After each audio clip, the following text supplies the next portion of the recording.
Did you know the Quran contains verses about the origins of life that some claim align with modern science, while others dismiss them as coincidence or lacking depth? It's claimed that these verses reveal profound truths about the human body's elemental composition, the building blocks of life, genetic codes, and the intricate mysteries of how life begins and develops. But at first glance, these verses may seem simple, offering no obvious groundbreaking insights. Yet why have they convinced world-renowned scientists like Professor Keith Moore and Christian theologian and mathematician Dr. Gary Miller to embrace Islam, or inspired Dr. Maurice Bucaille, a prominent physician and author, to dedicate his life to exploring the alignment between the Quran and modern science? What could lead such accomplished individuals, rooted in logic and evidence, to transform their beliefs and rethink everything they stood for? There must be a deeper truth within these verses, something powerful enough to change lives and challenge long-held views. But what is it so profound that they found?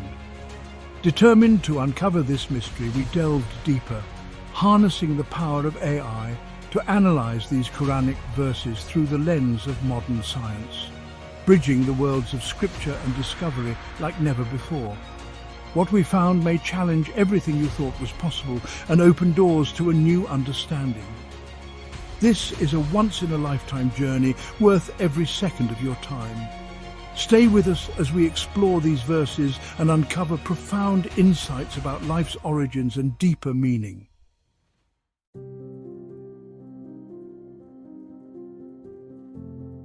Today, science has unlocked some of life's most profound mysteries. We've mapped the human genome, explored the tiniest building blocks of matter, and witnessed the process of human development inside the womb. We now understand how water sustains all life, how genetic material determines the characteristics of living beings, and how the intricate stages of human development unfold. But rewind to the 7th century, a time when the understanding of these concepts was non-existent. The womb was an absolute mystery, a black box, inaccessible to observation. No tools, no microscopes, no systematic scientific framework existed. Yet, in the 7th century, the Quran introduced verses that appear to describe these phenomena. Could these ancient words hold insights that align with the scientific discoveries of today? And if they do, how could such knowledge have been accessible at that time? Could such insights have been taken from Greek philosophers or pieced together from miscarried fetuses? To find out, we will consult AI to explore the context of the 7th century, examine the limits of knowledge at the time, and determine whether these verses align with modern discoveries. What will we uncover? Let's take a closer look.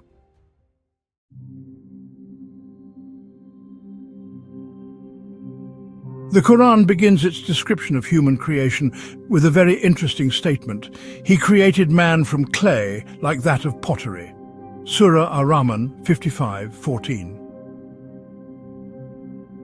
In the 7th century, human origins were often explained through mythology or speculation, with no scientific understanding of life's building blocks. Yet the Quran's reference to clay links human creation to the earth's materials, drawing a connection to elements that sustain life. Modern science confirms that the human body is composed of elements found in soil, such as carbon, hydrogen, nitrogen, and oxygen. AI analysis confirms this alignment with modern scientific views is both intriguing and precise, as supported by studies like those from Biology LibreTexts and NSERT's biomolecules. Even so, one might question if this is simply a poetic metaphor or a lucky observation. Let's move forward to uncover more verses and see where the evidence leads.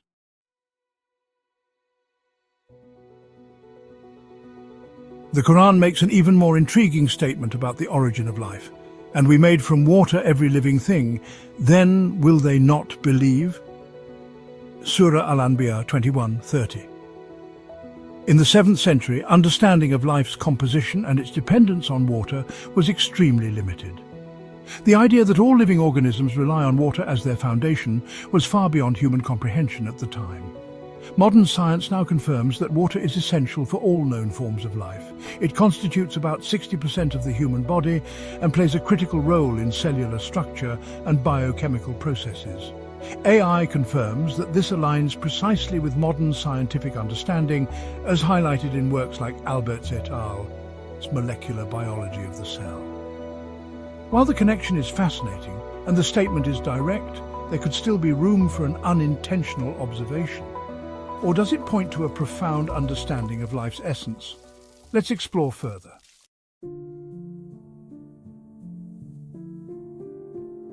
From the foundation of life itself, the Qur'an also addresses the creation of the two sexes, male and female.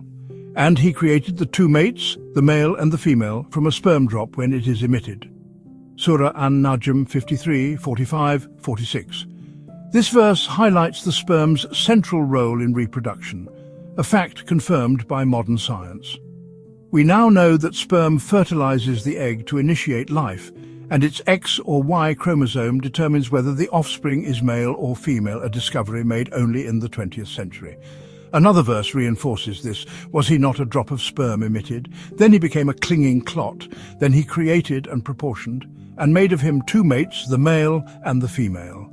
Surah Al-Qiyamah 75, 37, 39. Together, these verses emphasize the sperm's pivotal role in creating both sexes and reference the clinging clot stage, aligning with modern embryology.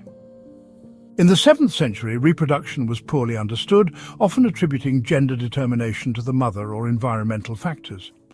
Without knowledge of chromosomes or fertilization, a human explanation might have focused solely on the mother's egg. Yet the Quran repeatedly emphasizes the sperm as the starting point, aligning with scientific discoveries made over 1,000 years later. Could this precise understanding be a fortunate coincidence, or does it point to knowledge far beyond what was accessible at the time?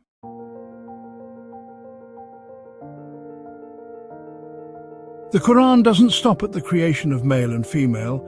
It continues with a step-by-step description of human development that adds even more depth to its insights. We created man from a drop of fluid, then placed him as a clot in a firm lodging. Then we made the clot into a lump, then we made the lump bones, and we covered the bones with flesh. Then we developed him into another creation. So blessed is Allah, the best of creators. Surah Al-Mu'minun 23, 12, 14.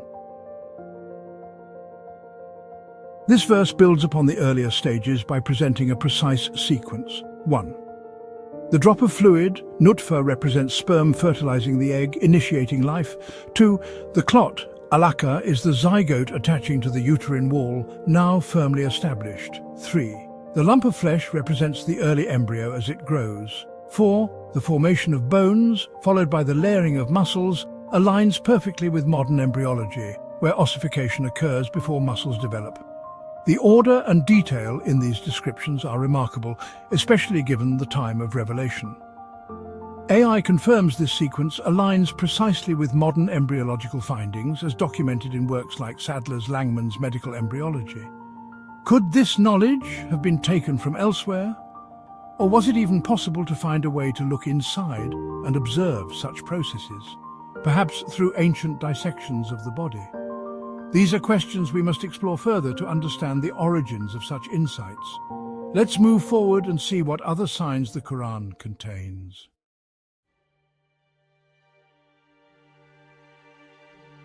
From the stages of development inside the womb, the Quran provides another striking description, this time focusing on the concealed environment where life begins. He creates you in the wombs of your mothers, creation after creation, within 3 layers of darkness. Surah Az-Zumar 39, 6.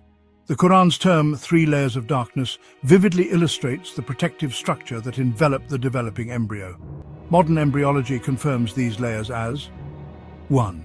The abdominal wall, which acts as an outer shield, wrapping the womb in safety. 2. The uterine wall, providing structure, nourishment, and secure enclosure. 3. The amniotic sac, a fluid-filled membrane that cushions and protects the fetus. Together, these layers form an intricate and secure design, ensuring the embryo is physically protected and remains completely hidden. The Quran's use of the phrase layers of darkness perfectly captures this concealed and protective design, aligning strikingly with modern embryology. The precision of this description is documented in works like the developing human, clinically oriented embryology, which confirms the roles of these layers in shielding and sustaining the fetus. AI also verifies this alignment, highlighting the connection between Quranic descriptions and scientific understanding. Isn't this enough to make us pause and reflect? Let's see what validation or explanation science and AI have to offer about where this insight could come from.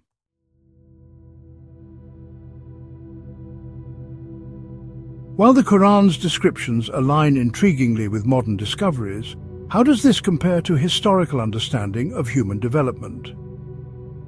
To put this in perspective, consider this. In Aristotle's time, embryology was speculative, based on vague observations. He proposed that the male provided the form via sperm and the female provided the matter, with the fetus forming all at once rather than in stages. Galen, centuries later, described periods of development but lacked the precision or order seen in the Quran's descriptions. For example, he did not describe the formation of bones before muscles, a detail modern science confirms as correct. By contrast, the Quran presents a step-by-step process, beginning with the drop of fluid progressing through the clinging clot, lump, bones and flesh, aligned remarkably with modern embryology. Could there be any other explanation for such miraculous insights?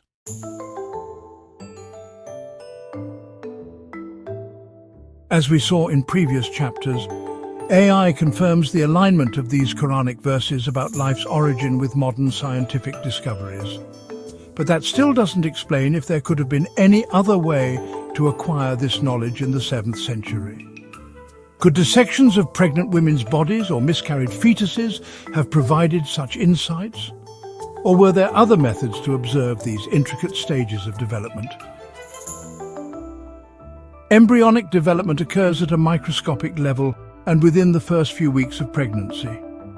Stages that are completely hidden and impossible to observe without advanced tools like ultrasounds or microscopes.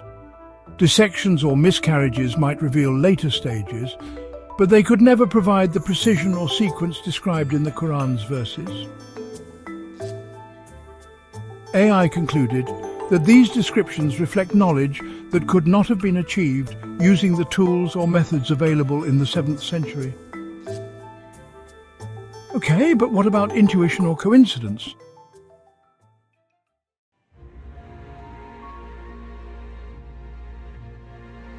If these descriptions couldn't have been observed or deduced with 7th century tools, what are the chances they were simply guessed? AI evaluated the probabilities, and the results were staggering. The likelihood of accurately describing even one stage, such as the clinging clot, zygote implantation, is highly unlikely, less than 1%. To describe multiple stages in the correct order, covering microscopic and sequential processes, has a probability of less than 1 in 100 million, effectively 0. These improbabilities also extend to other insights, such as water's role in life, the sperm's role in gender determination, and the descriptions of embryonic layers. Early scientific theories, such as those of Aristotle and Galen, were vague or incorrect, emphasizing how counterintuitive many of these Quranic descriptions would have seemed at the time. AI's unbiased conclusion: these descriptions could not have been guessed, deduced, or observed using the tools, knowledge, or methods available in the 7th century.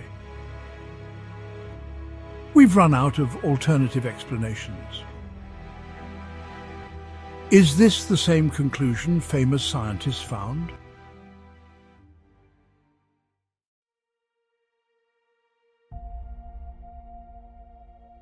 After everything we've explored, the precise stages of embryonic development, the alignment with modern science, and the impossibility of such knowledge in the 7th century, one undeniable truth emerges. The Quran's verses are not just poetic, they hold profound insights that defy human intuition and the knowledge of their time. For some of the greatest minds, these verses provided answers. Take Professor Keith Moore, a leading embryologist, who found the Quran's descriptions so precise and advanced that he embraced Islam.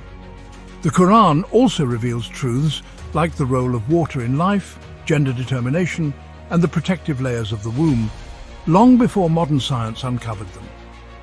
Dr. Gary Miller, a former Christian theologian and mathematician, concluded that such knowledge could not be the work of man. Similarly, Dr. Maurice Bucaille, author of the Bible, the Qur'an, and science, was astounded by how these verses aligned with modern discoveries, leading him to affirm that the Qur'an must be from God himself. If this journey has inspired you, there's nothing more we can say. Now it's your turn to reflect. Whether you're a believer or not, these findings demand deeper thought. Help others discover these remarkable insights by liking this video, sharing it widely, and leaving a comment to show your support. Don't forget to subscribe for more explorations into the Qur'an, AI, and the wonders of science. Indeed, in that are signs for a people who give thought, Surah Al-Rum 30:21.